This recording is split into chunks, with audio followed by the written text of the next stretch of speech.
Yes, we are live now. Hello friends, this is Imanshi and welcome to Let's Learn. सभी को good evening, नमस्कार, राम राम, सत श्री अकाल, अस्सलाम वालेकुम, what you feel connected with. Start करेंगे आज का सेशन और समझेंगे ईवीएस यानी एनवायरमेंटल स्टडीज नॉट साइंसेस। ठीक है ना। एक नंबर का क्वेश्चन है कि ये प्राइमरी लेवल पर पर्यावरण अध्ययन होता है, ना कि पर्यावरण विज्ञान। ठीक, तो इम्पॉर्टेंट सेशन रहेगा क्योंकि पेडागोजी अगर हम देखें 15 नंबर का जो एनसीईआरटी वाला पार्ट है उसमें 2-4 क्वेश्चन नए भी आते हैं, एनसीईआरटी भी आता है और कभी कभार ऐसा होता है कि एनसीईआरटी कम आता है, लेकिन पेडागोजी बिल्कुल एज इट इज 15 नंबर की वही उन्हीं टॉपिक से घुमा फिरा करके पूछी जाती रहती है। ये मान लीजिए आपके पुराने क्वेश्चंस को जैसे रेप्लिकेट किया जा रहा हो हर बार, पेडागोजिकल क्वेश्चंस तो ईवीएस में सेम ही है। तो स्टार्ट करते हैं, कहानी समझते हैं कुछ चीज़ें। और आज साल का आखिरी दिन है, अब हम मिलेंगे अगले साल। ये बहुत ही पुराना और क्या कहेंगे फुकरा सा जोक है, मतलब बहुत ही क्या कहें, ये जीवन पर्यंत चलता रहेगा, है ना। हर 31 दिसंबर को हम एक दूसरे को ये कहते रहेंगे, चलो दोस्त अब अगले साल मिलेंगे, है ना, क्योंकि कल न्यू ईयर है। तो स्टार्ट करते हैं। कल जहाँ तक है ऑफ रहेगा आपका, और नहीं होगा तो पता लग ही जाएगा आपको, वैसे छुट्टी ही होगी जहाँ तक है कल। आज हम मिल रहे हैं, वैसे संडे है, संडे वार्ता करेंगे अभी नेक्स्ट वीक से क्वेश्चंस करेंगे। इंपॉर्टेंट सेशन रहेगा ईवीएस के लिए, ठीक है ना। तो जो लोग भी एग्जाम देने जा रहे हैं उनके लिए काफ़ी हेल्पफुल रहेगा। मॉक टेस्ट की तरह आप इसको ले सकते हैं, हालांकि हर एक क्वेश्चन का एक छोटा एनालिसिस ज़रूर करते चलेंगे। मॉक टेस्ट है ठीक है, लेकिन प्रॉपर एनालिसिस भी ज़रूरी है। टुडे इज़ माय बर्थडे, कोई कह रहा है भाई हैप्पी बर्थडे, ठीक है ना। स्टार्ट करते हैं कहानी। 30 क्वेश्चंस का सेट रहेगा। लाइक शेयर सब्सक्राइब आप कर देंगे, उसके अलावा कमेंट्स में अपने विचार भी बता देंगे। टेलीग्राम पर आपको ये पीडीएफ मिल जाएगा, 1-2 पीडीएफ मुझे लग रहा है पेंडिंग है, बट ये मिल जाएंगे आपको पीडीएफ्स, ठीक है ना। नए साल में मैराथन सेशन करेंगे इस बार, पिछले 2 बार से आई थिंक मैराथन सेशन हुए नहीं है। तो स्टार्ट करते हैं। क्वेश्चन नंबर 1 देखिएगा फटाफट से, एकदम पेपर वाला माहौल बना करके, है ना, रंग उड़ा दिए हमने बोर्ड से, जैसा कि हम पहले पेपर डिस्कस किया करते थे। तो बताइए फटाफट से, रमा गोज टू, या रमा एक बच्ची है जो गोज 2.5 किलोमीटर टुवर्ड्स नॉर्थ, यानी रमा एक बच्ची है जो 2.5 किलोमीटर नॉर्थ यानी उत्तर दिशा की तरफ चलती है। ये क्वेश्चंस एकदम हर बार फिक्स्ड हैं कुछ, तो जैसे दिशा का क्वेश्चन हो गया, है ना, यानी डायरेक्शन का क्वेश्चन हो गया, आपका इस टाइम स्पीड डिस्टेंस का क्वेश्चन हो गया, इसके अलावा आपका मैप का क्वेश्चन हो गया। तो 4-5 क्वेश्चन तो फिक्स्ड ही रहते हैं हर बार ईवीएस में, चाहे कुछ भी हो, है ना। आप सभी को भी happy new year in advance भाई। तो अगर हम बात करें, रमा अपने घर से 2.5 किलोमीटर उत्तर दिशा की ओर जाती है, यानी नॉर्थ की ओर। आप जहां भी होते हैं वहां से अगर आप नॉर्थ की ओर जा रहे हैं, इसका मतलब आप ऊपर जाएंगे नॉर्थ, ठीक है। इतना हमें पता है भाई। ये 4 दिशाएं हैं मुख्य रूप से, नॉर्थ साउथ यानी उत्तर, दक्षिण, ईस्ट यानी पूर्व और पश्चिम। अब नॉर्थ और ईस्ट के बीच में नॉर्थ ईस्ट हो जाएगा। ये बेसिक सी बातें हैं जो हम कई बार ऑलरेडी कर चुके हैं, ठीक है। तो अब देखते हैं कहानी क्या है। तो रमा 2.5 किलोमीटर गई नॉर्थ की तरफ from her house. Now turning to the left she goes 5 kilometre. अब वो लेफ्ट में टर्न लिया। इसको यहां पे सॉल्व करेंगे आप लोग, अलग अलग लोग, सिर्फ 40% लोग आई थिंक सही उत्तर दे पा रहे हैं। देखते हैं, इसमें अटकना नहीं है। इस तरह के क्वेश्चन को सिर्फ प्रीवियस ईयर से भी आप प्रैक्टिस कर लेंगे, काम बन जाएगा, है ना। तो रमा एक बच्ची है, ठीक, घर कहीं भी मान लो आप पॉइंट, और यहां से वो नॉर्थ गई, कितना, 2.5 किलोमीटर नॉर्थ यानी उत्तर दिशा में, ठीक है। और जब वो उत्तर दिशा में 2.5 किलोमीटर जाती है, उसके बाद वो लेफ्ट लेती हैं और 5 किलोमीटर और चलती हैं। तो राइट इधर है, लेफ्ट इधर हो जाएगा भाई। यहां से लेफ्ट 5 किलोमीटर और चलेंगी, 5 किलोमीटर चलेगी ये बच्ची, ठीक है। 5 किलोमीटर चली लेफ्ट में अपने, यानी वेस्ट की तरफ। अगर हम बात करते हैं, फिर उसके बाद आता है and again turns to left and goes 2.5 kilometre, यानी दोबारा से लेफ्ट टर्न लेती है और 2.5 किलोमीटर जाती है। लेफ्ट टर्न का मतलब राइट तो ऊपर हो जाएगा, लेफ्ट नीचे की तरफ, और कितना, सिर्फ 2.5 किलोमीटर, जितना इधर गई थी, है ना, 2.5 किलोमीटर, ठीक। अब पूछा क्या है ये देखना है, how far she is from her house and in which direction. देखिए लास्ट में पूछा जो होता है सारा क्वेश्चन उस पर बेस होगा। आपने पूरा क्वेश्चन सॉल्व कर लिया और लास्ट वाला नहीं समझा कि पूछा क्या था, तो नंबर चला जाएगा। वह अपने घर से कितनी दूरी पर है और किस दिशा में है। घर से दिशा पूछी है, घर कहां है, जहां से शुरुआत की थी, ये पॉइंट ए मान लीजिए आप इसको, ठीक है। अब जहां पहुंच चुकी है, यानी जेड पॉइंट मान लीजिए, जो पूरा गोल था वो अचीव कर लिया। अब घर से पूछा है, इस जगह से पूछा होता तो अलग हो जाता। घर से पूछा है कि कितनी दूर है और किस दिशा में है, तो दिशा तो आपको पता ही है, ये वेस्ट दिशा है। और दूर कितनी है, तो ये 5 किलोमीटर का डिस्टेंस है, जो बीच में आ रहा है, तो simple 5 kilometre west, 5 kilometre towards the west, तो पश्चिम में है 5 किलोमीटर, ठीक। नॉर्थ नीचे साउथ, इधर ईस्ट और वेस्ट। ठीक, तो भाई ये वेस्ट की तरफ है और 5 किलोमीटर, क्योंकि ये 5 किलोमीटर का डिस्टेंस था। सिंपल जवाब। तो C option is the right answer. 5 kilometre west from her house, अपने घर से 5 किलोमीटर हैं, और अगर जिस जगह वो पहुंची है वहां से घर पूछ लेता तो ये हो जाता 5 किलोमीटर ईस्ट। ठीक है, तो ये एक बेसिक बात हो गई। 1 नंबर का क्वेश्चन सॉल्व कर दिया हमने। आगे बढ़ते हैं नेक्स्ट क्वेश्चन पर। नेक्स्ट क्वेश्चन क्या है, वैली ऑफ फ्लावर्स। ये पता नहीं कई सेट्स में जब से ऑनलाइन एग्जाम हुआ है, ऑफलाइन में भी शायद एक आध बार पूछा है, कई बार पूछा जा चुका है कि valley of flowers national park is located in which state. और ये हमने एनसीईआरटी में भी पढ़ा है। आपको एक और चीज रिकमेंडेड है कि आप जो एनसीईआरटी की प्लेलिस्ट मैंने बनाई हुई है ईवीएस की, या ईवीएस का वन शॉट भी बनाया हुआ है, वो सब देख लीजिए। उसमें पेडागोजी भी कवर्ड है, उसमें आपकी एनसीईआरटी भी कवर्ड है, प्लेलिस्ट अलग से बनी हुई है, जो फ्री नोट्स दिए हुए हैं उनको जरूर पढ़ लीजिए। उससे बाहर चीजें नहीं होती, बहुत 1-2 क्वेश्चन रेयर होते हैं। ठीक है ना। 87% लोग सही उत्तर दे रहे हैं इसमें कि वैली ऑफ फ्लावर्स। इसमें मैं बहुत बार एग्जाम्पल भी देती हूँ। वो कौन सी, हमारी अधूरी कहानी है ना, कौन, विद्या बालन और इमरान हाशमी, है ना, वो बम से उड़ जाते हैं जहां पे, वो वैली ऑफ फ्लावर्स जैसा ही दिखाया हुआ है उन्होंने, या वही है बेसिकली, ऐसा हम मान सकते हैं। उत्तराखंड में जाते हैं तो वैली ऑफ फ्लावर्स की अगर हम बात करें तो ये नेशनल पार्क है, 1982 में एस्टेब्लिश हुआ था, if I am not wrong तो। और ये आपका चमोली डिस्ट्रिक्ट में है उत्तराखंड के। ठीक है जी, Chamoli district, valley of flowers. ठीक है, इतनी बात क्लियर है। हाँ, सबको याद है। देखो मूवी के एग्जाम्पल से तुरंत याद आ जाता है। एक क्वेश्चन और पूछा जा चुका है कि नेबरिंग स्टेट्स ऑफ उत्तराखंड, यानी उत्तराखंड के पड़ोसी राज्य, है ना, तो बताइए कौन से होंगे उत्तराखंड के पड़ोसी राज्य। एक बार मैप में देख लेते हैं। मैप तो आप बार बार जितना रिवाइज करके जाएंगे उतना अच्छा है ना। उत्तराखंड के पड़ोसी राज्य, भाई 28 राज्य हैं, 8 यूनियन टेरिटरीज हैं। ठीक, तो अगर हम देखें उत्तराखंड के पड़ोसी राज्य, तो यहां हम देख पाएंगे कि एक तो हो गया आपका उत्तर प्रदेश, बात ठीक है, उत्तर प्रदेश। फिर नेपाल को तो हम काउंट नहीं कर रहे ना, राज्य नहीं है वो। इधर हिमाचल प्रदेश, है ना, तो हम कहेंगे यूपी, एचपी। ठीक, इधर आपका हरियाणा, है ना, HR। ठीक, इतनी बात क्लियर है। तो ये हमें थोड़ा सा आइडिया होना चाहिए कि अगर क्वेश्चन पूछ ले तो हम बता दें अलग अलग स्टेट के नेबरिंग स्टेट्स कौन से हैं, है ना। फिर जम्मू एंड कश्मीर ऊपर हो जाएगा। चलिए खैर आगे बढ़ते हैं। ये PDF में मिल भी जाएगा, इसको एक बार ध्यान से देख लीजिएगा। और ये भी हमें पता होना चाहिए, इस पे भी क्वेश्चन बनता है। AIB से मैंने आपको याद कराया हुआ है। AIB क्या है कि भारत के AIB अगर हम देखेंगे, है ना, ये कई बार पूछ लेता है भाई, मेरी वो मैप वाली स्किल्स को थोड़ा अवॉइड करना। A मतलब चित्रकारी को, AI और B, यानी भारत के जो ये वेस्टर्न पार्ट है, इधर है अरेबियन सी, अरब सागर जिसको हम कह रहे हैं वेस्ट में, पश्चिम में। I यानी साउथ में, साउथ में क्या है, इंडियन ओशियन। ठीक है ना, साउथ में। और जिसमें हम कहते हैं कि भाई लास्ट पॉइंट है इंदिरा पॉइंट एंड ऑल। फिर इधर आता है बे ऑफ बंगाल, बंगाल की खाड़ी। ये कहाँ है, ईस्ट में है। और वो जो 7 सिस्टर स्टेट्स हैं आपके ईस्टर्न स्टेट्स, वो हैं। ठीक, तो AIB अगर हम देखें अपने भारत के मैप को, तो अगर हम वेस्ट में देखें तो अरब सागर है, नीचे साउथ में देखें तो इंडियन ओशियन है, और ईस्ट में देखें तो बे ऑफ बंगाल है ना, पानी पानी है चारों तरफ। तो इतना हमें ध्यान रखना चाहिए कि अरेबियन सी नीचे, इंडियन ओशियन और बे ऑफ बंगाल ईस्ट में। ठीक, इसको उल्टा पुल्टा नहीं कर देना, नहीं तो गड़बड़ हो जाएगी। क्वेश्चन नंबर 3 देखिएगा एक बार, क्वेश्चन नंबर 3 देखिएगा एक बार और समझते हैं। देखिए क्वेश्चन नंबर 3 क्या कहता है, ये देख लो एक बार, पढ़ो फटाफट से। I am a small and skinny chap, sometimes I am brown and sometimes I am black, added to hot oil and ghee I spread my fragrance all around me, when I am roasted curd and jaljeera are favourite to me, think and tell me who am आई।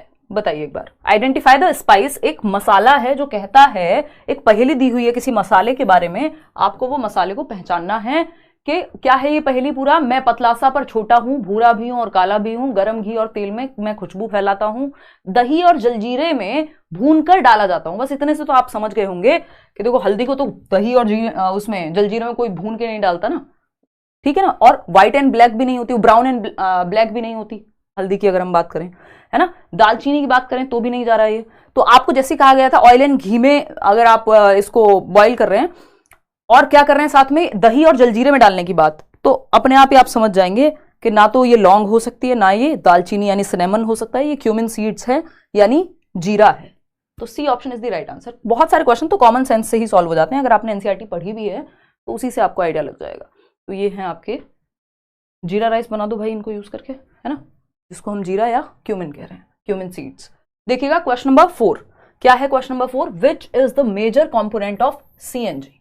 जो हम कहते हैं भाई CNG क्या है, compressed natural gas, तो इसका मुख्य संगठक क्या है। बिल्कुल 62% लोग सही जवाब दे रहे हैं, methane is the right answer. CH4 कहते हैं if I am not wrong, तो है ना।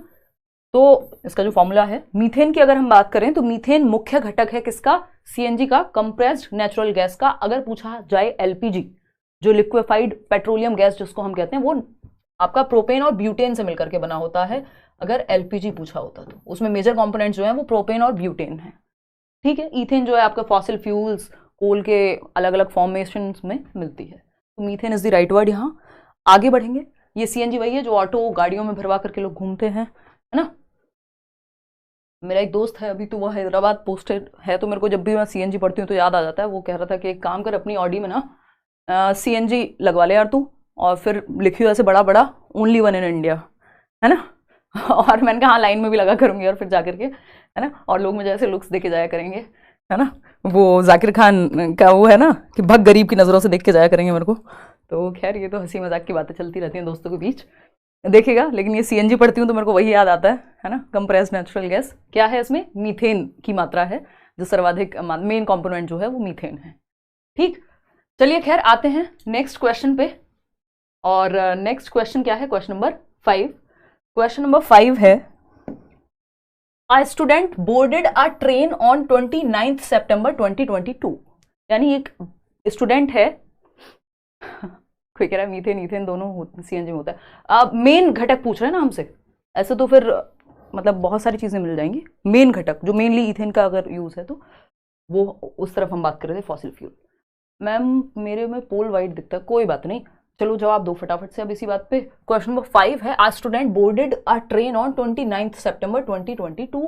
29 सितंबर 2022 को एक बच्चे ने या एक छात्र ने बेसिकली पेपर देने जाना होगा आपकी तरह सीटेट का, और 29 सितंबर 2022 को क्या किया, एक ट्रेन बोर्ड की, which started from Gandhidham railway station at 12:30 hours. मतलब क्या हुआ, and reached Thiruvananthapuram railway station on 1 October 2022 at 7 hours. ठीक है जी, बात सही है या नहीं है। फिर अगर हम बढ़ते हैं, if the distance travelled by the train during this time interval is 2296 kilometres, the average speed of the train is approximately. बहुत पूछा जाता है ये, आपको क्या दे दिया, डिस्टेंस दे दिया गया। आपको पता है डिस्टेंस अपॉन टाइम बराबर क्या होता है, एवरेज स्पीड। तो SDT मैं इसको बोलती हूँ, SDT यानी जो आपका स्पीड बराबर, यानी स्पीड बराबर डिस्टेंस अपॉन टाइम। तो हमको डिस्टेंस दिया हुआ है, कितना है वो डिस्टेंस, डिस्टेंस है हमारा 2296 किलोमीटर, और समय जो है वो हमें निकालना है कि 29 सितंबर की रात को 12:30 बजे ट्रेन यहां से डिपार्ट हुई है, और 30 सितंबर को हो जाएंगे 24 घंटे, फिर एक का अगर हम लगाएंगे हिसाब किताब, और एक की सुबह 7 बजे पहुंचेगी, तो आई थिंक 42-42.5 घंटे के आसपास का निकल करके आएगा। और उन 42.5 घंटों को अगर हम कर देंगे डिवाइड, तो आंसर आएगा 54 किलोमीटर प्रति घंटा की रफ्तार। तो C option is the right answer. आगे बढ़ें भाई, आगे बढ़ें नेक्स्ट क्वेश्चन की तरफ। बहुत ही बढ़िया, चलिए फटाफट से देखेंगे। और नेक्स्ट क्वेश्चन है आपका क्वेश्चन नंबर 6, इसको मॉक टेस्ट की तरह ही लेकर के चलेंगे। क्वेश्चन नंबर 6 है, your house is located at X। यानी आपका घर है जो एक लोकेशन है X, वहां पे लोकेटेड है। Your house is located at X and your school is located at Y। यानी घर है X पॉइंट पर और Y है आपका school. And there is no straight road between X and Y। यानी कि कोई स्ट्रेट रोड नहीं है X एंड Y के बीच में। So in order to reach the school you first go to A। अब आप डायरेक्ट नहीं जा सकते, लेकिन ऑपोजिट हैं दोनों, है ना। तो अब आपको पता है कि पहले आप कहां जाएंगे, A पॉइंट पे जाएंगे, which is 60 metre due north of X। यानी आपको क्या करना है, यहां पे यू फर्स्ट गो टू, आपका घर है लोकेटेड X पे, घर कहां लोकेटेड है X पे, और स्कूल है Y पे, ठीक है। यानी बच्चा जो है वो अभी स्कूल,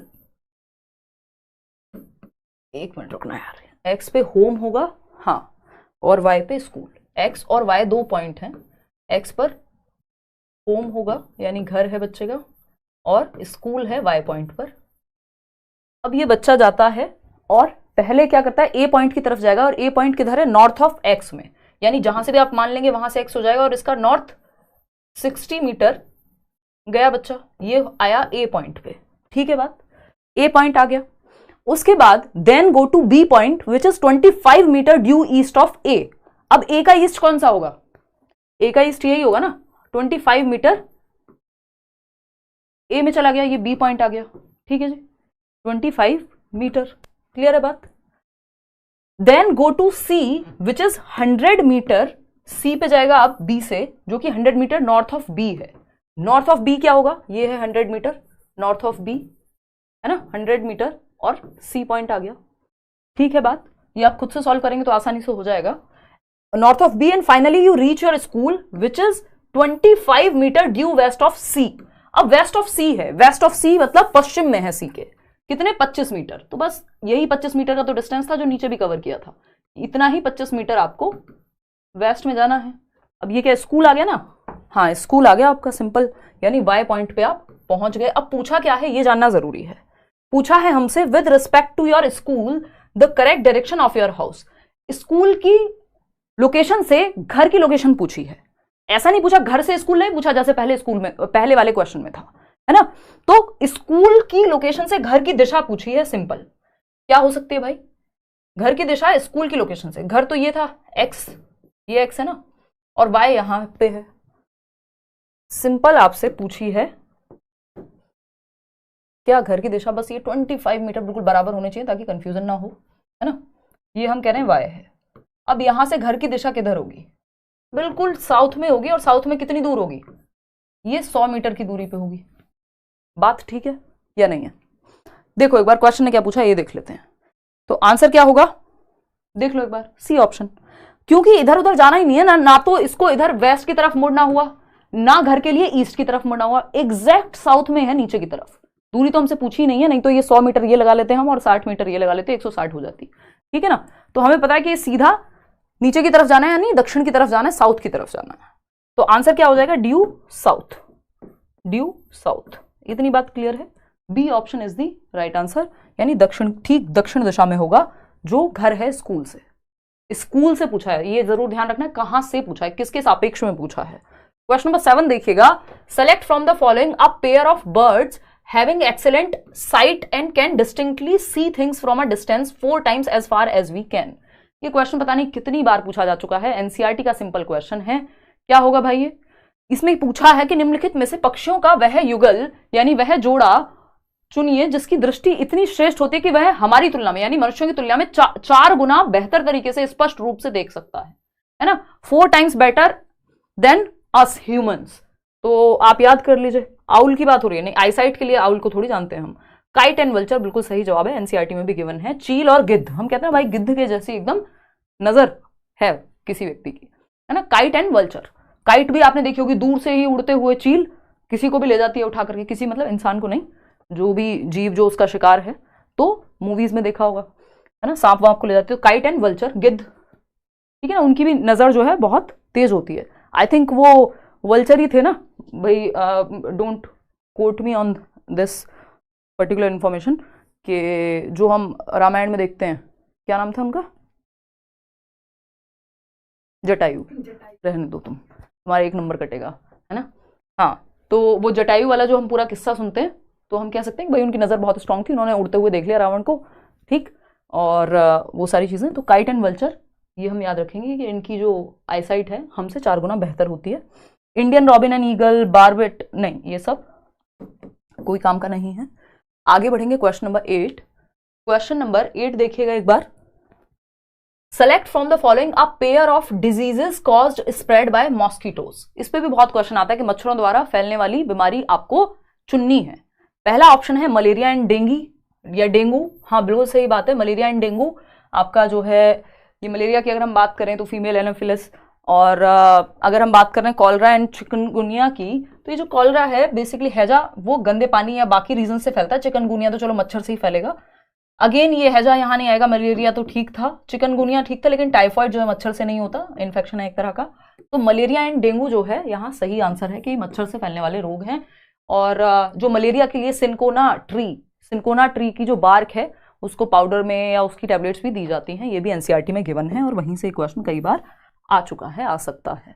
क्वेश्चन नंबर 9 देखिएगा एक बार, ये क्या कहता है भाई question number 9, on the map of a city following scale is mentioned at its right bottom. ये आजकल क्वेश्चन बहुत आने लगा है और ये जो गोलकोंडा फोर्ट वाली कहानी है उसके कॉन्टेक्स्ट में भी एक बार आ चुका है कि अगर हम बात करें scale 1 centimetre is equal to 950 metres. जैसे आपका जो मैप होता है, नक्शा होता है किसी भी शहर का या किसी भी जगह का, तो वहां पे स्केल बना होता है कि भाई यहां से ऐसे ये डायरेक्शन है, ये है, तो अब हम पूरा 1 किलोमीटर थोड़ी दिखाएंगे नक्शे पे। तो वहां क्या होता है 1 सेंटीमीटर बराबर दिया हुआ है 950 मीटर, यानी जहां 1 सेंटीमीटर की बात हो रही है नक्शे पे, इसका मतलब एक्चुअल में क्या है, स्केल पर 1 सेंटीमीटर बराबर 950 मीटर है ना। जबकि क्लियर है बात, if on this map the measured distance between any two places is 19.2 centimetre, यानी इस मैप पर अगर हम देखें जो मेजर्ड डिस्टेंस है, जो मापी हुई दूरी है, वो है 19.2 सेंटीमीटर की। तो 19.2 सेंटीमीटर की एक्चुअल दूरी है कोई, ठीक है, मैप पर क्लियर है। The actual distance between the two places is approximately, अब आपको एक्चुअल डिस्टेंस फाइंड आउट करना है, जो जगह मैप पे 19.2 सेंटीमीटर दिखाई गई है वो एक्चुअल में कितनी होगी। तो आपको पता है 1 सेंटीमीटर बराबर 950 मीटर, तो आपको ये देख लेना है 19.2 सेंटीमीटर में आप 950 मीटर से क्या कर देंगे, गुणा कर देंगे और निकल करके आ जाएगा कुछ तो आपका कितना, आई थिंक 18,000 समथिंग मीटर आ जाएगा। और आपको पता है 18,000 मीटर, और यहाँ पे ऑप्शन मीटर में नहीं है किलोमीटर में है, तो आपको पता है 1 किलोमीटर में 1000 मीटर होंगे और समथिंग, तो आप उसको 1000 से डिवाइड कर देंगे और 18,000 को जब आप 1000 से करेंगे डिवाइड तो 18 किलोमीटर आ जाएगा सही उत्तर। तो ये आसानी है, बस थोड़ा सा मल्टीप्लिकेशन लगाना है, बाकी कोई खास ऐसी बड़ी चीज इसमें नहीं है। तो D option is the right answer over here, B नहीं होगा भाई। आगे बढ़ते हैं, क्वेश्चन नंबर 10 देखिएगा क्या कहता है। क्वेश्चन नंबर 10 ये कहता है, a visitor gave the following description of most of the houses of rural areas of a state. किसी पर्यटक ने किसी राज्य के ग्रामीण क्षेत्र के अधिकांश घरों का नीचे दिए गए विवरण के अनुसार आपको पहचानना है कि कौन सी जगह के बारे में बात हो रही है। एनसीईआरटी में इस तरह की बहुत सारी बातें हैं घरों पे। In this area rainfall is very scarce, weather is generally hot and people live in mud houses. यानी वेदर क्या है, बहुत गर्म रहता है, रेनफॉल यानी वर्षा जो है बहुत कम होती है, दुर्लभ है, स्कार्स है, ठीक है ना। इससे ही आप समझ जाते हैं कि राजस्थान के बारे में बात हो रही होगी। The walls of the houses are made thick and are plastered with mud, यानी मिट्टी से ही जो है मोटी दीवारें बनी गई हैं मिट्टी से, और उनको लीवा पोता भी मिट्टी से ही जाता है। The roofs are made of thorny bushes, बस काम खत्म हो गया। थॉर्नी बुशेस जैसे आ गया कंटीली झाड़ियां, समझ जाओ कहानी क्या है, राजस्थान की बात हो रही है। अगर जमीन से 3-3.5 मीटर की ऊंचाई पे बनने की बात होती बैम्बू पे, तो असम की बात हो जाती, ठंड की या उस तरह के स्लोप वाले मकान की बात होती मनाली की बात हो जाती, या फिर उधर और नॉर्थ में बात हो जाती लद्दाख वगैरह की। तो थॉर्नी बुशेस राजस्थान की बात हो रही है कि पानी की कमी है, गर्मी पड़ती है ना, और छत पे जो है छत को कवर किया जाता है थॉर्नी बुशेस से, कंटीली झाड़ियों से। क्वेश्चन नंबर 11 देखिएगा और जवाब दीजिएगा फटाफट से। चार Chinari is a very famous tourist place, this place is surrounded by mountains and is located in, यानी चार चिनारी एक बहुत प्रसिद्ध पर्यटक स्थल है, यह चारों तरफ से पर्वतों से घिरा है। अब पर्वतों से घिरा है समझ जाइए, है ना। ये पहले चार मीनार है, क्या है वो, हैदराबाद में है, जो काफी फेमस है। पहली बार में पढ़ के ऐसा ही लगता है, मुझे भी ऐसा ही लगा था, है ना, कि शायद हैदराबाद की बात हो रही होगी, और इसलिए सबसे पहले ऑप्शन में इन्होंने हैदराबाद ही दे दिया। लेकिन जैसे इन्होंने माउंटेन्स की बात की, है ना, तो फिर और टूरिस्ट प्लेस है ये सब, तो चलो वहां पे भी लागू हो जाएगा। 45% लोग डी ऑप्शन, जो कि सही भी है, मैंने ऑप्शन में दे भी दिया है। यहाँ आपको Srinagar is the right answer, यानी डल लेक में है ये प्लेस। चार चिनारी या चार चिनार भी कह देते हैं, ये चिनार इसका नाम है इन पेड़ों की वजह से कि चिनार के पेड़ यहाँ पे होते हैं। ये आइलैंड है अपने आप में बेसिकली, डल लेक में जो है एक जगह है चार चिनारी। जाएंगे कभी, अभी तक तो नहीं हुआ जाना। तो श्रीनगर यानी जम्मू एंड कश्मीर में है, ठीक है जी। चलिए आगे बढ़ते हैं, क्वेश्चन नंबर 12 पर चलते हैं। अब तो खैर वहां पे भी बाइफर्केशन है, तो हम जम्मू और लेह को अलग अलग बांटने वाली बात है। क्वेश्चन नंबर 12 पे आइए। Select from the following an animal whose sense of hearing is so sharp that it can make out the difference between the rustling of leaves and the sound of an animal moving on the grass। यानी निम्नलिखित में से उस जानवर को चुनिए जिसके सुनने की संवेदन शक्ति इतनी तीक्ष्ण है कि वह पत्तों के हिलने और घास पर किसी जानवर के चलने में अंतर कर सकता है। ये क्वेश्चन पता नहीं कितनी बार पूछा जा चुका है अलग अलग तरीके से। भाई आपको पता है, अगर हियरिंग पावर की बात करें और हियरिंग पावर में भी जब ये बता दे कि रसलिंग ऑफ लीव्स, पत्तों की खड़खड़ाहट, और एक एनिमल के चलने की आवाज है, इन दोनों में अंतर पता कर सकता है। यानी पत्तों की आवाज है या फिर कोई एनिमल चल के आ रहा है, इतना शार्प सेंस ऑफ हियरिंग है, हमसे बहुत बेहतर सेंस ऑफ हियरिंग है, तो ये टाइगर है ना। टाइगर के बारे में पूरी कहानियां हैं एनसीईआरटी में, अगेन प्लेलिस्ट से देख लीजिएगा, ईवीएस की प्लेलिस्ट में पूरी कहानियां दी हुई हैं मैंने, यूट्यूब पे आपको मिल जाएगी। क्वेश्चन नंबर 13 देखिएगा या फिर फ्री नोट्स पढ़ लीजिएगा, काम बन जाएगा। विच of the following pair is correct, यानी कौन सा जोड़ा सही है। वीट एक टैप रूट है यानी मूसला जड़ है, मेज जिसको हम मक्का कहते हैं वो कैरेट यानी टैप रूट है, कैरेट मूसला जड़ है, या बैम्बू टैप रूट है, बताइएगा। टैप रूट बेसिकली नीचे जमीन में जाती हैं सीधे और बाद में जाकर के और कई सारी जड़ें उनमें से निकलती हैं, ठीक है ना। तो आंसर यहाँ पे कैरेट ही है बिल्कुल, या तो कैरेट, मूली, इस तरह की जो रेडिश है आपकी, गाजर क्या है, मूसला जड़ है। अगर गेहूं की बात करें तो इनको फाइबर रूट्स बोल देते हैं। ये तो ऊपर की तरफ ही निकलते हैं बाकी के अगर हम देखेंगे तो, और ये जमीन में नीचे होंगे जो कि कैरेट है यहाँ पे, जो टैप रूट इसीलिए कह रहे हैं उसको, कि जमीन के नीचे जो है सीधे जाकर के।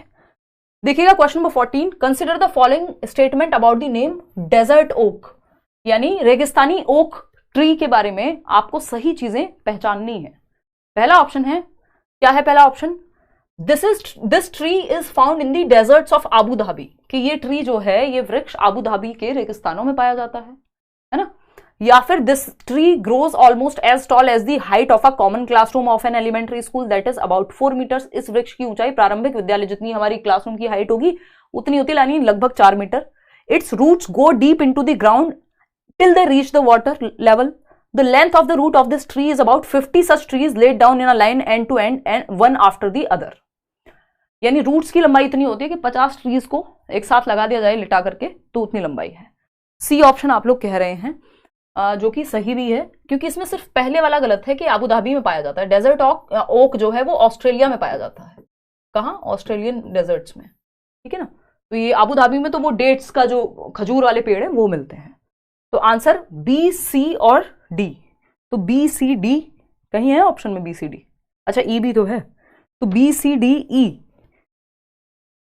बी सी एन ई, नहीं डी होगा नहीं इसमें। डी का रीजन ये है कि ये 50 पेड़ नहीं 30 पेड़ होते हैं यहाँ पे, 30 सच ट्रीज, 50 नहीं 30, तो बी सी और ई, बी सी ई कहाँ है, सी ऑप्शन में। इतनी बात क्लियर है। कोई दिक्कत, परेशानी, दर्द, समस्या यहां तक हो तो बता दीजिए। नेक्स्ट क्वेश्चन पे बढ़ते हैं फटाफट से। निशा जी पोल की तैयारी कर लो, आगे बढ़ते हैं क्योंकि 50 अभी रुक जाना एक मिनट, अभी इसके बारे में थोड़ी सी बात कर लेते हैं। देखो एनसीईआरटी में गिवन है, डेजर्ट ओक पे चर्चा हम पहले भी कर चुके हैं। अगर हम बात करें, ये सारी बात बिल्कुल एग्जैक्टली दी हुई है, अगर बड़ा क्वेश्चन बनता है तो इसको ऐसे ही टैकल करना है कि जो डेजर्ट ओक है यानी रेगिस्तानी ओक जिसको हम कह रहे हैं, इज अ ट्री जो कहाँ मिलता है, ऑस्ट्रेलिया में मिलता है। It grows almost as tall as your classroom wall, जो उन्होंने दिया भी हुआ था, बिल्कुल एक क्लासरूम की ऊंचाई जितनी इसकी ऊंचाई होती है, ठीक है ना।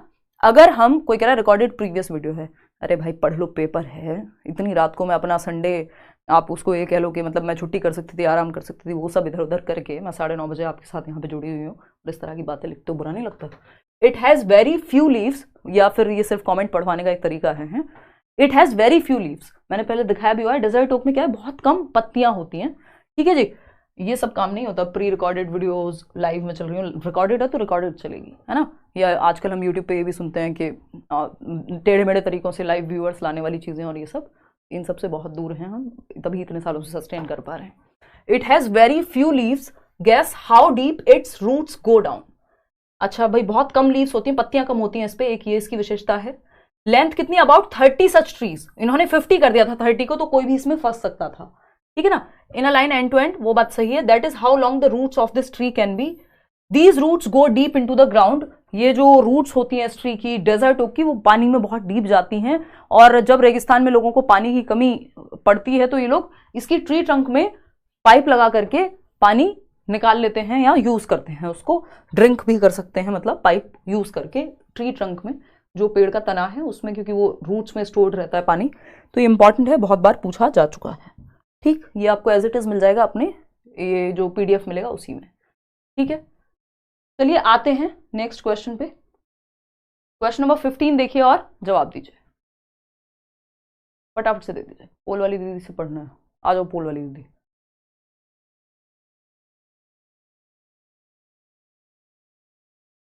चलो फटाफट से आओ, लव यू। अच्छा धन्यवाद परी, जल्दी से बताओ आपका जाबरा फैन हूँ। अच्छा हिमांशु यार, हम सभी लर्नर्स हैं। देखिएगा ए ऑप्शन 15 का कह रहे हैं लोग, चलिए देखते हैं।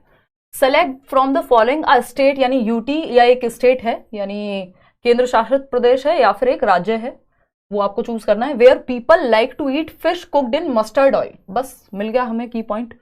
फिश अगर मस्टर्ड ऑयल यानी सरसों के तेल में पकी हुई मछली, तो सरसों के तेल में पकी हुई मछली है तो सॉरी इसका मतलब हो गया कश्मीर, है ना। 68% लोग दे रहे हैं। अगर ये सरसों के तेल की जगह यानी ये मस्टर्ड ऑयल की जगह कोकोनट ऑयल हो जाता तो आंसर गोवा हो जाता है यहीं पे, है ना, क्योंकि कोकोनट ऑयल हम सदर्न पार्ट्स में यानी दक्षिण में यूज करते हैं देश के, चाहे वो केरला हो चाहे वो गोवा हो। गोवा के बारे में कहा भी गया है कि भाई वहां पे अगर फिश कुक्ड है किसमें, ये आपके एनसीईआरटी में गिवन है कोकोनट ऑयल में, तो गोवा हो जाता आंसर। लेकिन अगर मस्टर्ड ऑयल, क्योंकि वो ठंडी जगह है ना, अगर गोवा की बात करें तो थोड़ी गर्म जगह है, तटीय क्षेत्र है, और कश्मीर की बात करें तो गर्म जगह है, तो वहां मस्टर्ड ऑयल में तल के खाया जाता है कश्मीर की अगर हम बात करेंगे तो। ठीक है, आगे बढ़ेंगे। क्वेश्चन नंबर 16 देखिएगा। अब आपके शुरू हो जाते हैं पेडागोजिकल क्वेश्चंस, जो हर बार बहुत ही इंपॉर्टेंट हैं, रिपीट होते हैं। अगर कॉन्सेप्ट्स आपको पता हैं तो एनसीईआरटी के 2-4 क्वेश्चन इधर उधर हो सकते हैं, कुछ क्वेश्चन कभी मुश्किल दिख सकते हैं, लेकिन पेडागोजिकल क्वेश्चंस आपको एक ही लेवल के दिखते हैं, तो ये 15 नंबर तो और भी ज़्यादा ज़रूरी है। और ये भी आपके एनसीईआरटी से निकल आते हैं अगर आपने वो प्लेलिस्ट देखी हुई है या नोट्स पढ़े हुए हैं। ठीक है ना, जब से आपकी क्लास पढ़ती हूँ तब से किसी क्लास पढ़ने में मन नहीं लगता है। अच्छा ज़ेबा, समझ में आना चाहिए यार, जहाँ से भी पढ़ो समझ में आए, काम का हो, है ना, बस यही है। देखिएगा, धन्यवाद। बाकी क्वेश्चन नंबर 16 देखिए। Anecdotal records are used to, यानी उपाख्यान मूलक अभिलेख, हमें इसको हिंदी में कह दे रहे हैं, प्रयुक्त होते हैं। एनेक्डोटल रिकॉर्ड्स किसके लिए यूज होते हैं? Identify a child's areas of interest and relationships, यानी बच्चे के दूसरे बच्चों के साथ क्या संबंध है, उसका इंटरेस्ट एरिया क्या है। हाँ बिल्कुल, ये बात पॉजिटिव है। Make judgments about a child, देखिए जजमेंट बनाने के लिए एनेक्डोटल रिकॉर्ड वगैरह का यूज नहीं किया जाता, इन्फॉर्मेशन के लिए, फीडबैक के लिए किया जाता है। Provide solutions to a child in problematic situations, ये समस्यात्मक स्थितियों में बच्चों को हम सीधा समाधान प्रदान कर देंगे, तो उसमें थोड़ी लिखा होता है एनेक्डोटल रिकॉर्ड में कि ये समाधान है। Know strengths and weaknesses of a child, हाँ आप बच्चे के बारे में जब आप रिकॉर्ड कर रहे हैं चीजें, तो अलग अलग एक्टिविटीज में अलग अलग घटनाओं के हिसाब से आप बता पाएंगे कि उसकी स्ट्रेंथ और वीकनेस क्या होती है, उसके पेरेंट्स से भी ये बात कर पाएंगे, है ना। तो दो ही ऑप्शन सही हो सकते हैं, ए और डी, यही हमने सही चूज करके निकाले हैं, तो D option is the right answer over here, है ना। अगर हम एनेक्डोटल रिकॉर्ड की बात करें तो इसमें बेसिकली डिस्क्रिप्शंस होती हैं। मान लीजिए किसी दिन बच्चे ने किसी दूसरे बच्चे का, ऐसा भगवान ना करे हो, बट कोई लड़ाई हो गई, कुछ घटना घट गई, या किसी दिन बच्चे ने बहुत ही एक अच्छा काम किया, किसी को कोऑपरेट कर दिया, तो ये एनेक्डोट्स होते हैं बच्चे की डे टू डे लाइफ में। कोई एक विशेष अगर काम हुआ है, कुछ भी अगर इस तरह का हुआ है जो रिकॉर्ड करने लायक है, तो उस इंसिडेंट के बाद ये रिकॉर्ड रखा जाता है, जिससे पता चलेगा बच्चे की रुचि किस चीज में है, बच्चे की पर्सनैलिटी कैसी है, ये सारी चीजें। ठीक है, बिंदास प्रेरणा। चलिए बहुत बढ़िया, आगे बढ़ते हैं नेक्स्ट क्वेश्चन पे। और उससे पहले हम ये एनेक्डोटल रिकॉर्ड का एक फॉर्म, जैसे एक बच्चे की डायरी में नहीं लिख के भेज देते हैं कई बार, तो एनेक्डोटल रिकॉर्ड की अगर हम बात कर रहे हैं तो डिस्क्रिप्शन है, किसी इवेंट पे ही ये जनरली रिकॉर्ड किया जाता है, या तो कोई खराब या कोई अच्छी घटना जो भी हुआ हो, तो उसमें आप बच्चे की स्ट्रेंथ, वीकनेस, ये सब भी आ जाएगा, उसकी पर्सनैलिटी के बारे में भी आ जाएगा, है ना, आप पूरा बता पाएंगे उसके बारे में फिर।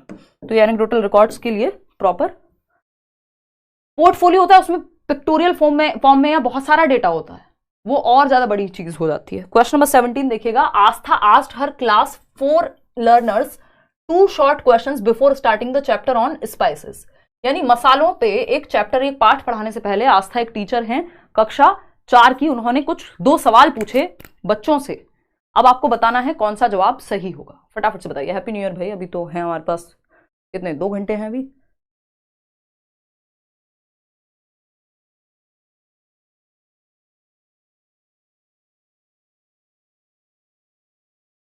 क्वेश्चंस 30 ही हैं, और ये मच्छर मक्खियां कैसे आ पा रही हैं यहाँ पे, तो किसने एक्सेस दिया, स्पेशल कार्ड है क्या? देखिएगा एक बार और समझते हैं क्या कहानी है। बहुत बढ़िया। एक बार मेरा नाम ले लीजिए, चौधरी पढ़ लो भाई, है ना। देखो एक बार फटाफट से देखते हैं क्या कहानी है। कुछ लोग न्यू ईयर बनाने में लगे होंगे और आप पढ़ने में लगे हुए हैं, तो रिजल्ट तो इसका मिलना चाहिए। देखिएगा एक बार, अगर हम बात करें, आस्था आस्क्ड हर क्लास 4 लर्नर्स, यानी चौथी क्लास के बच्चों से दो शॉर्ट क्वेश्चन पूछे मसाला टॉपिक पढ़ाने से पहले, या मसाला चैप्टर स्टार्ट, एक चैप्टर है जिसको पार्ट है जो मसालों के बारे में है, वो शुरू करने से पहले आस्था का क्या इंटेंशन है ये करने के लिए। पहला ऑप्शन है check previous knowledge of students, यानी बच्चों के पूर्व ज्ञान को जांचना चाहती हैं। भाई कोई भी चैप्टर शुरू करने से पहले 2 क्वेश्चन या 3 क्वेश्चन हम पूछते हैं, हमारे लेसन प्लानिंग में भी होता है, जिन्होंने लेसन प्लान्स बनाए उनको पता है, ठीक है ना, जो टीचिंग ट्रेनिंग होती है डीएलएड बीटीसी बीएड वगैरह। Identify intelligent students in the class, 2 question पूछ के इंटेलिजेंट बच्चों का पता लग जाएगा, और ऐसा क्यों करना है। आइडेंटिफाई, अभी तो चैप्टर पढ़ाया ही नहीं है, identify learners with good confidence and communication skills, तो ऐसा तो है नहीं, जब मसालों पे चैप्टर है, कम्युनिकेशन स्किल्स पे थोड़ी है कि इसका पता लगाना था। Elicit learners ideas about the topic spices, यानी विषय क्या है, मसाले, यानी टॉपिक है मसाले के विषय में विद्यार्थियों के विचार प्राप्त करना कि उनको क्या पता है, यानी मसालों के बारे में उनकी प्रीवियस नॉलेज क्या है। बात तो सही लग रही है सुनने में, लेकिन अगर हम बात करें स्पेसिफिक होने की, क्योंकि स्पाइसेस की बात हो रही है, तो हम कहेंगे हाँ ये बात भी सही है, लेकिन एक बड़ा सा आंसर देखें जो अपने अंदर इसको भी समाहित कर लेगा, वो है प्रीवियस नॉलेज। लेकिन बोर्ड ने कहा कि भाई दोनों ही सही हैं, ये क्वेश्चन पूछा जा चुका है, check previous knowledge of students और मसालों के बारे में जानकारी प्राप्त करना, दोनों ही बातें सही हैं। ऑफिशियल आंसर की भी यही कहती है आपकी, क्योंकि ज्यादा बेहतर आंसर यही दिखने में लगता है कि विद्यार्थियों की पूर्व ज्ञान को जानना, जो कि सही बात भी है, लेकिन एग्जैक्ट चैप्टर के बारे में अगर हम बात करेंगे तो डी ऑप्शन भी कहीं से भी कम नहीं है। तो आपने दोनों में से कुछ भी लगाया है, दोनों सही है, ठीक है जी। चलिए आगे बढ़ते हैं। ऐसा पेपर में भी होता है कई बार कि लोग अगर 2 क्वेश्चन एक जैसे लगा देते हैं तो फिर आंसर की में 1 और 4 इस तरह का ये मार्क कर देते हैं। क्वेश्चन नंबर 18 देखिएगा, Madhavi took her class for a field trip, एक फील्ड ट्रिप पे लेके गई माधवी अपनी क्लास को, क्षेत्र भ्रमण, मान लीजिए आपको ताजमहल दिखाने ले गए, कोई और जगह पे ले गए, है ना, तो फील्ड ट्रिप पे ले गए। After coming back she discuss the trip with her students, it may be stated as, ये ऐसा क्वेश्चन है जो सीटेट से लेके केवीएस से लेके DEET+B से लेके आपका DEET+B में भी TGT लेवल से लेके आपका PRT लेवल तक हर जगह पूछा जा चुका है अलग अलग तरीके से, बस इसी को घुमा के CDP में पूछा जाता है और पेडागोजी में। ये तो EVS के, क्योंकि पेडागोजी लगभग हर सब्जेक्ट में आपको हेल्प करती है। अब ये असेसमेंट टॉपिक सेम है सबके लिए, चाहे कोई भी सब्जेक्ट हो। माधवी अपनी कक्षा को क्षेत्र में भ्रमण पर ले जाती हैं। वापस आने के पश्चात उन्होंने अपने विद्यार्थियों के साथ भ्रमण पर चर्चा की, इसे जिस रूप में व्यक्त किया जा सकता है वह है, यानी क्लासरूम को, यानी क्लास को, क्लासरूम को तो कैसे ले जाएंगी, क्लास को लेके गई है माधवी, कहां, ट्रिप पे या फील्ड ट्रिप पे, जैसे शहर में कहीं कोई जगह है, कोई फैक्ट्री हो सकती है, कोई डेयरी प्लांट हो सकता है, तो लेकर के गई। और जब वहां से आगे तो क्लासरूम में फिर चर्चा हो रही है उस बात पे कि अच्छा तुमने वहां पे क्या देखा, अच्छा वो कैसे होता है कोई काम, उस फील्ड ट्रिप के बारे में। फील्ड ट्रिप से आने के बाद क्लासरूम में चर्चा हो रही है। ये हमें शुरुआत में लगता था कि ये ऑफ लर्निंग की बात हो रही होगी, है ना, जब मैंने भी शायद पहली बार सीटेट दिया होगा और शुरू किया होगा पढ़ाना, शुरू की बात में ही, जब सीटेट हुआ था टीचिंग ट्रेनिंग में ही, तो उस टाइम पे मुझे भी यही लगता था कि भैया ये तो असेसमेंट फॉर लर्निंग की बात हो रही होगी, है ना। लेकिन अगर हम इसको डिटेल में समझते हैं, प्रॉपर पढ़ते हैं सीसी के मैनुअल्स को और जानने की कोशिश करते हैं, तो हमें पता लगता है कि, और हो सकता है प्रीवियस कोई बहुत इनिशियल आज से 4-5 साल पुरानी वीडियो हो तो उसमें ऐसा हो भी कि मैंने कहा हो कि असेसमेंट ऑफ लर्निंग है ना, क्योंकि समय के साथ आपका ज्ञान भी अपडेट होता है और होना ही चाहिए, है ना। तो अगर हम बात करें, क्योंकि हमारे पास तो कोई था नहीं कि फलाने को कॉपी करके आप उसको देख लें और उसने बताया होगा कुछ तो वहां से देख लेते हैं, है ना। अभी कई टीचर्स को भी हेल्प मिल जाती होगी, चलो लेट्स लर्न पे देख लेते हैं क्या जवाब दिया है, सही होगा यार बताया, तो एक क्रेडिबिलिटी है, बिल्ड होती है। तो फिर आप बहुत सारी किताबें पढ़ते हो, बहुत सारी चीजें जानते हो, ठीक, ऑथेंटिक सोर्सेज देखते हो, तो ये असेसमेंट फॉर लर्निंग ही है इसका जवाब, असेसमेंट ऑफ लर्निंग नहीं होगा। इसको हम 2 तरीके से बांट देते हैं, ऑफ लर्निंग और फॉर लर्निंग को। ऑफ लर्निंग ना जजमेंट के लिए होता है कि पास हुए, फेल हुए, इतने %, अगर कोई यहाँ पे प्री डिटर्मिन्ड क्राइटेरिया होता कि इतने %, कितना % समझ में आया बच्चों को, ये जान रही हैं वो, तो फिर चीजें बदल जाती, फिर ऑफ लर्निंग में चला जाता। लेकिन ये फीडबैक के लिए है कि बच्चों को सीखा कितना बच्चों ने। जब भी यहाँ पे पेन पेपर टेस्ट की जनरली बात होती है, उसको हम असेसमेंट ऑफ लर्निंग में डाल देते हैं, क्लास टेस्ट को छोड़ करके। और अगर बात हो रही है किसकी, अगर बात हो रही है यहाँ पे आपके फील्ड ट्रिप की, पोर्टफोलियो की, कोई भी एक्टिविटी करा के अगर जांचने की कोशिश की जा रही है, तो समझ जाओ असेसमेंट फॉर लर्निंग है, अधिगम के लिए आकलन है, फीडबैक के लिए वो चीज हो रही है, चाहे वो फील्ड ट्रिप हो, चाहे वो आपका कोई और एक्सपेरिमेंट हो, चाहे वो आपका कोई और क्या कह देंगे हम उसको, पोर्टफोलियो है, चेकलिस्ट है। तो ये फॉर लर्निंग के तरीके हैं जो फीडबैक के लिए काम में आएंगे, है ना।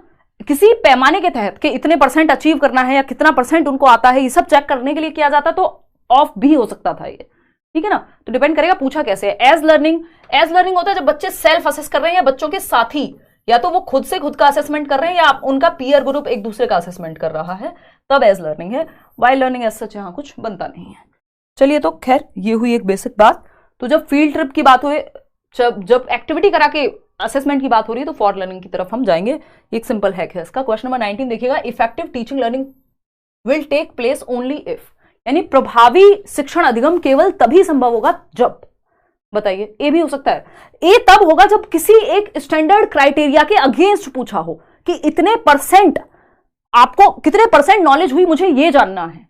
नॉर्मल केस में ए नहीं होगा, ऑफ लर्निंग नहीं होगा, फॉर लर्निंग ही होगा, है ना। ये ऑफ लर्निंग ही था ना, ऑफ लर्निंग बनता नहीं है क्योंकि फील्ड ट्रिप से नहीं, ऑफ नहीं होगा जब तक कोई पैमाना सेट ना हो कि किसी एक क्राइटेरिया को फुलफिल करना है और तब जानना है कि इतने परसेंट कुछ अचीवमेंट हुई है, क्योंकि वो फीडबैक के लिए नहीं, जजमेंट के लिए होता है ऑफ लर्निंग जो है।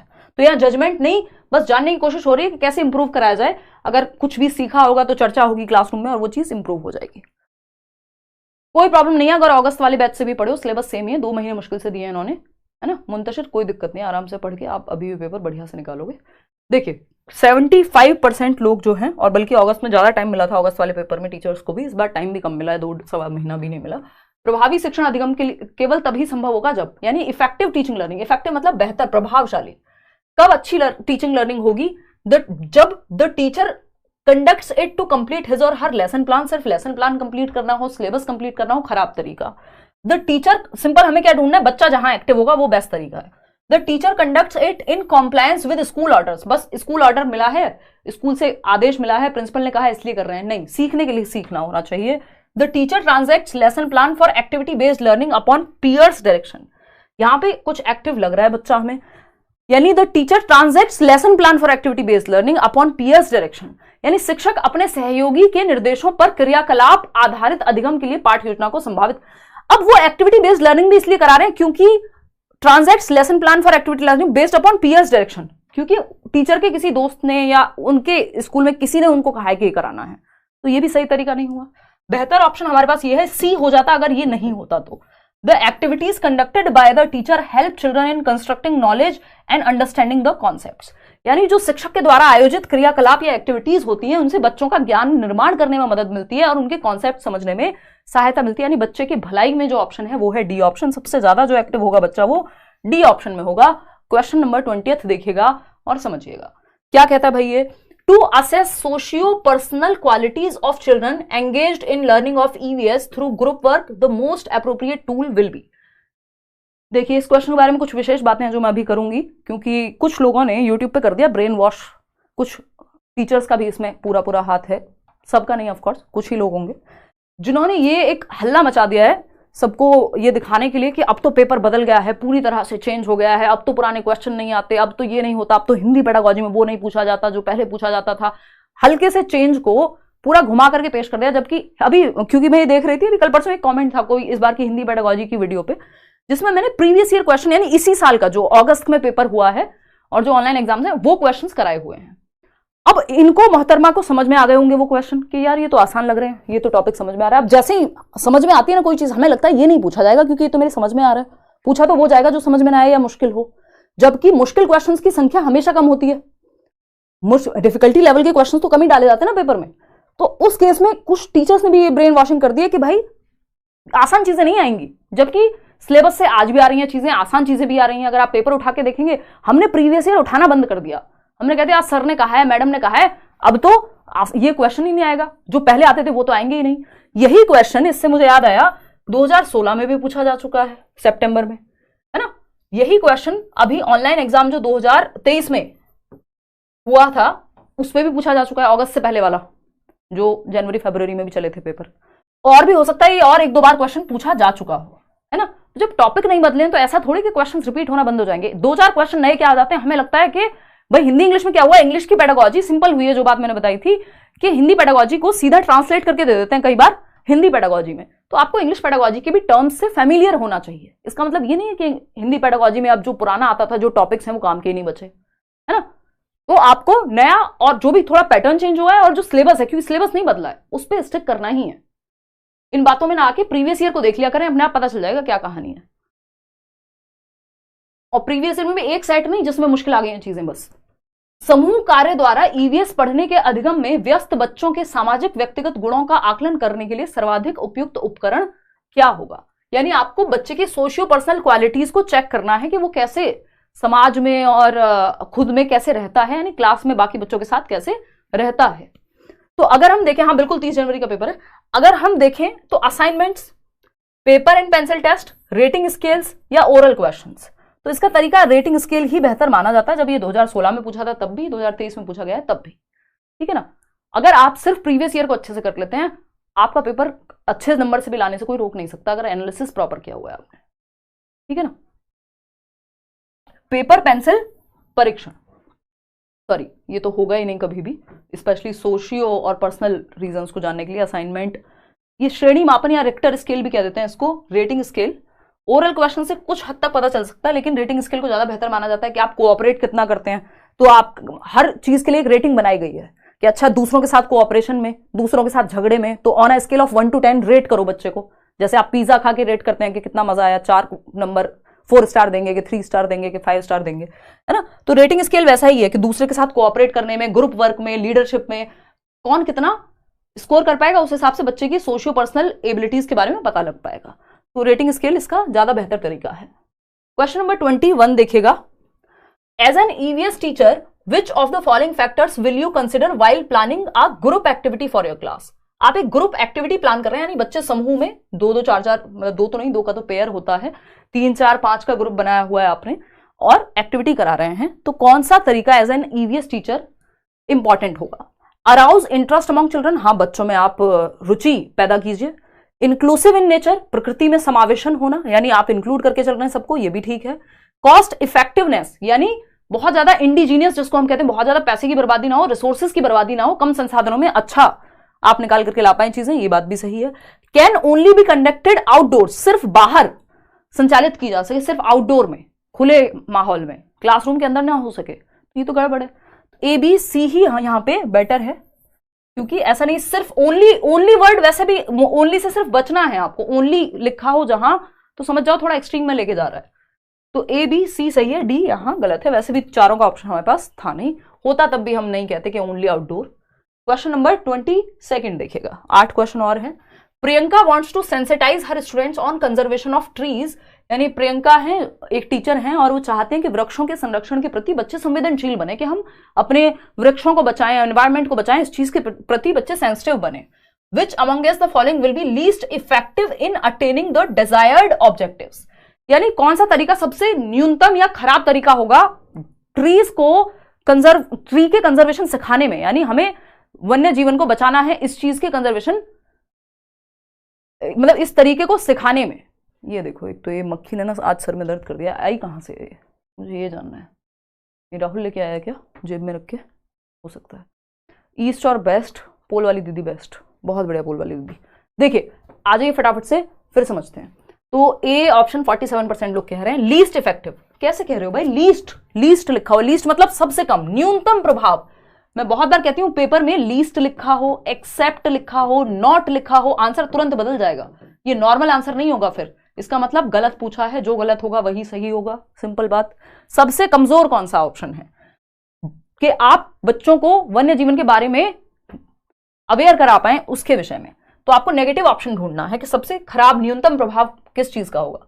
Encouraging students to plant tree, हाँ, और उसका ध्यान रखें तो बच्चे सेंसिटिव हो जाएंगे क्योंकि वो एक ट्री को बच्चे की तरह पाल रहे हैं। Organising a role play on forest conservation, role play एक बहुत अच्छा तरीका होता है कि पेड़ बन रहा है, कोई काटने आ रहा है तो वो पेड़ भी रो रहा है, उसको भी दुख हो रहा है ना। वो जो कौन सी कहानी है, जो बिश्नोईज वाली कहानी है, हम ईवीएस में पढ़ते हैं जिसको, तो वो पूरी अपने आप में स्टोरी है जो सेंसिटिव करती है हमें। Telling the story of Chipko movement, हाँ चिपको मूवमेंट वाली ही स्टोरी है वो। एंड आस्किंग क्वेश्चंस, ये भी अपने आप में सेंसिटिव बनाएगी हमारे इमोशंस को कि पेड़ हमारे लिए कितने जरूरी है, या लोगों ने कितनी पेड़ों को बचाने के लिए जान तक दी है। डी ऑप्शन है, बचता ही एक ऑप्शन है, visiting a mill to show storage of logs of wood. ये क्वेश्चन, ये वाला जो ऑप्शन है, ये बाकी क्वेश्चंस में भी दे चुके हैं ये 2-4 बार, कि लकड़ी के लट्ठों के भंडारण को दिखाने पर एक मिल की सैर पे ले जाना, जहां काट करके उनको एक स्टोरेज बना करके रखते हैं लॉग्स ऑफ वुड की, एक मिल में या एक ऐसी जगह पे जहां पे फैक्ट्री में आप गए जहां पे उन पेड़ों को काट काट के कुछ पिलर जैसे उन्होंने बना के और रखे हुए हैं स्टोरेज में। तो यहाँ पे तो कौन सा संरक्षण है, वहां तो बर्बादी है, काट करके रखे हुए हैं पेड़, तो वो सेंसिटिव थोड़ी बनेंगे। D option is the right answer. ठीक है, हम ये थोड़ी कहेंगे कि भाई हमें एनवायरमेंट बचाना, तो एनवायरमेंट बचाने, या हम ये कह रहे हैं कि आप मांस मत खाइए तो हम उसके लिए कटा हुआ मांस दिखाएंगे, नहीं। सही तरीका क्या होगा, हम सेंसिटाइज करें कि भाई जो इमोशंस होते हैं जानवरों में भी है एंड ऑल, ठीक है ना। तो ये वैसा सही क्वेश्चन है। क्वेश्चन नंबर 23 देखिएगा, ये क्या कहता है, आइडेंटिफाई द स्टूडेंट सेंटर्ड यानी लर्नर सेंटर्ड या चाइल्ड सेंटर्ड बाल केंद्रित अप्रोच पहचाननी है आपको in teaching learning of EVS from the following. Autocratic style, देखो ऑटोक्रेटिक होता है, ऑटो का मतलब है खुद से, तो टीचर यहां एक तरह से हिटलर शाही हो जाएगी, तो एकदम खराब तरीका है ऑटोक्रेटिक, है ना। ऑटोक्रेटिक ना तो पेरेंटिंग स्टाइल के लिए सही है, ना टीचिंग स्टाइल के सही है, ना टीचिंग स्टाइल के लिए सही है, टीचर सेंटर्ड हो जाएगा कि किसी एक व्यक्ति की ही चल रही है ना। तो ये ऐसा तरीका एकदम खराब तरीका है, चाहे वो पेरेंटिंग स्टाइल हो टीचिंग स्टाइल हो। एक बार को जो आपका दूसरा होता है इसमें, वो पेरेंटिंग स्टाइल में होता है, टीचिंग में नहीं कहते उसको, अभी मैं रिकॉल नहीं कर पा रही। परमिसिव स्टाइल तो और खराब है कि जो ऐसा बच्चे कह रहे हैं वैसा ही चला जा रहा है बस क्लासरूम में, टीचर का कोई रोल नहीं बचा। इंटीग्रेटेड अप्रोच होता है, सब्जेक्ट्स को या टॉपिक्स को एक दूसरे से जोड़ करके पढ़ाना, ये बात सही है। प्रोसेस ओरिएंटेड अप्रोच भी सही है। प्रोसेस ओरिएंटेड अप्रोच क्या होती है, किसी एक चीज को सिखाने के लिए आपको मल्टीपल स्किल्स सीखनी पड़ेंगी, है ना। जैसे अगर हम ये कहें कि हम बच्चों को सिखा रहे हैं कि वो जो आपके बर्ड्स हैं उनका ध्यान रख सकें, तो अब उसके लिए वो ध्यान रखने में कई सारी स्किल्स सीखेंगे कि कैसे हम घर में जाल ना लगाएं कि वो फंस जाएं, या फिर ये बहुत छोटा सा एग्जांपल है, या फिर वो जो बर्ड क्या बोलते हैं उसको, जिसमें जो बर्ड्स हैं वो पानी वानी पीने आते हैं, घर के बाहर रख देते हैं कई लोग, नहीं कुछ और बोलते हैं उसको, मतलब अंग्रेजी में, और वो तो वैसी भाषा हो गई ना, ये लोकल लैंग्वेज हो गई हमारी, तुम्हारी क्षेत्रीय भाषा हो गई, वो तो एक स्टैंडर्ड लैंग्वेज में अगर हम देखें तो उसको आई थिंक कुछ तो बोलते हैं यार, आप ही बता दो, मेरे को याद नहीं आ पा रहा अभी, जो भी बोलते होंगे, मैंने आगे फोटो लगाया हुआ है आपको दिखा दूंगी। तो यहाँ पे सिंपल बात है कि एक प्रोसेस ओरिएंटेड मतलब एक प्रोसेस को सीखने के लिए आपको क्या करना पड़ेगा, बर्ड के आगे कोई वर्ड है यार, वो बोलते हैं उसको, अगर हम बात करें प्रोसेस ओरिएंटेड अप्रोच में आपको स्किल्स सीखनी होती है, यानी स्किल्स प्रोसेस सीखनी पड़ेगी किसी भी चीज की, तो ये सही है, बच्चे एक्टिव हैं यहाँ सी और डी में, तो C option is the right answer. उसको यार कुछ तो बोलते हैं, बर्ड वाटर कुछ समथिंग कुछ तो बोलते हैं, वो पता नहीं, मैंने लगाया हुआ है, लास्ट में लगाया हुआ शायद, देखो एक बार, तो हाँ बाउल बोल सकते हो एक तरह का, है ना। चलो खैर आगे बढ़ते हैं, नहीं गमला नहीं बोलेंगे, दिल पे ही ले गए आप लोग तो, हाँ बर्ड फीडर कह सकते हो, और भी उसका एक और नाम होता है जो मैं याद नहीं कर पा रही हूँ। देखो question number 24, values are part of our dash behavioural system, यानी हमारे डैश व्यवहार परक तंत्र का मूल्य एक भाग है, यानी वैल्यूज हमारे किस सिस्टम में आएंगे। वैल्यूज क्या होती है भाई, हम झूठ नहीं बोलेंगे, हम ये नहीं करेंगे, ये हमारी क्या कुछ वैल्यूज हैं, किसी को धोखा नहीं देंगे, क्या है वैल्यूज हैं। वैल्यूज कहाँ आएंगी, वैल्यूज कहाँ से जुड़ी हुई है, पहली बात तो ये इमोशन से जुड़ी हुई होती है, कि आपने इमोशनली डिसाइड किया हुआ है किसी चीज को, हम दहेज नहीं लेंगे, वैल्यू हो सकती है। तो ये क्या है, अफेक्टिव यानी भावात्मक डोमेन में जाएगी ना सीधी सीधी, कैप याद है, कॉग्निटिव अफेक्टिव और साइकोमोटर। कॉग्निटिव का मतलब है संज्ञानात्मक, जो दिमाग से संबंधित हो, जैसे थिंकिंग रीजनिंग वो सब, अगर थिंकिंग लिखा होता तो कॉग्निटिव हो जाता, कॉन्सेप्चुअल या कॉन्सेप्ट्स का बनना, संप्रत्तियों का निर्माण तो संज्ञान में हो जाता, याद रखना संज्ञान में हो जाता, अगर कोई एक्टिविटी करा रहे होते तो मनोगतिक यानी साइकोमोटर हो जाता, कोई फिजिकल एक्टिविटी होती तो, लेकिन ये इमोशन से जुड़ी हुई बात है तो ये अफेक्टिव डोमेन में जाएगी। ब्लूम टैक्सोनॉमी याद कर लीजिए, अफेक्टिव एंड कॉग्निटिव दोनों में नहीं जाएगी, आंसर होगा अफेक्टिव डोमेन में वैल्यूइंग जो है या वैल्यूज जो है वो आपकी आती है ना, दोनों में नहीं जाएगा भाई ये। ए ऑप्शन, कहने को कोई चाहे तो कह सकता है, बट वैल्यूज जो है वो अफेक्टिव डोमेन का पार्ट ज्यादा है, ऑफिशियली भी यही मानते हैं। चलो आगे बढ़ते हैं क्वेश्चन नंबर 25 पे, वो इन्होंने माना नहीं है, कॉग्निटिव से जुड़ा हुआ हो सकता है, लेकिन यहाँ पे जो आंसर भी माना है वो अफेक्टिव ही माना है, और वो वैल्यूज अगर आप डोमेन के हिसाब से जाएंगे ब्लूम्स टैक्सोनॉमी के तो वो उस हिसाब से जाएंगे। टाइप्स ऑफ डेवलपमेंट होता तो शायद दोनों में काउंट कर लेते हैं हम। क्वेश्चन नंबर 25 देखिए, the nature of EVS can be best described as, EVS की प्रकृति सबसे बेहतर तरीके से कहां समझी जा सकती है।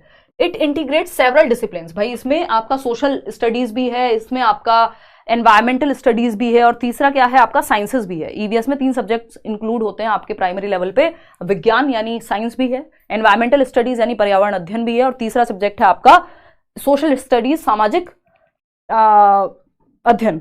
तो ये तीनों सब्जेक्ट्स इंक्लूड होते हैं, सही है, इंटीग्रेट कर लेता है। चाइल्ड सेंटर्ड है, सही है। एक्सपीरियंशियल है यानी अनुभवजन्य है, अनुभव करके बच्चे सीखेंगे। टीचिंग बेस्ड है, ये गलत है, बच्चे पे आधारित है, चाइल्ड सेंटर्ड कहेंगे। ABC is the right answer. तो ए ऑप्शन सही हो गया यहाँ, बाकी गलत हो जाएंगे। 5 सवाल और हैं, फटाफट से करते हैं और समझते हैं कहानी किधर लेकर के जाती है हमें। क्वेश्चन नंबर 26 देखिएगा एक बार, ये क्या कहता है भाई, from the words given below choose at least 3 words और ऑप्शंस विच डिस्क्राइब एनवायरमेंट। आपको 3 वर्ड्स चुनने हैं जो पर्यावरण को डिस्क्राइब करें, पर्यावरण के बारे में कौन से सही है। फ्लोरा एंड फौना, हाँ हम कहते हैं वनस्पति और जात प्राणी जीवन। बायोटिक एंड एबायोटिक, जैविक और अजैविक भी पर्यावरण से संबंधित है। Social and cultural, social and cultural भी हम कह सकते हैं कि हाँ भाई समाज और संस्कृति में पर्यावरण का कुछ हिस्सा आता ही होगा, ठीक है ना। लेकिन हम ये नहीं कह सकते कि जो क्रिएटिव एंड क्यूरियस है वो बच्चे के बारे में, एनवायरमेंट के बारे में नहीं है, बच्चे के बारे में है क्रिएटिव और क्यूरियस, ना कि एनवायरमेंट के बारे में, ठीक है ना। वैसे भी हमारे पास ऑप्शन नहीं है कि हम ए और बी को चुन लें, सोशल एंड कल्चर को तो इंक्लूड किया जा सकता है एनवायरमेंट के केस में। तो ABC यानी B option is the right answer over here. लेकिन क्रिएटिव एंड क्यूरियस तो बच्चा होगा, एनवायरमेंट को थोड़ी क्रिएटिव और क्यूरियस कहते हैं। क्वेश्चन नंबर 27 देखिए और जवाब दीजिए फटाफट से।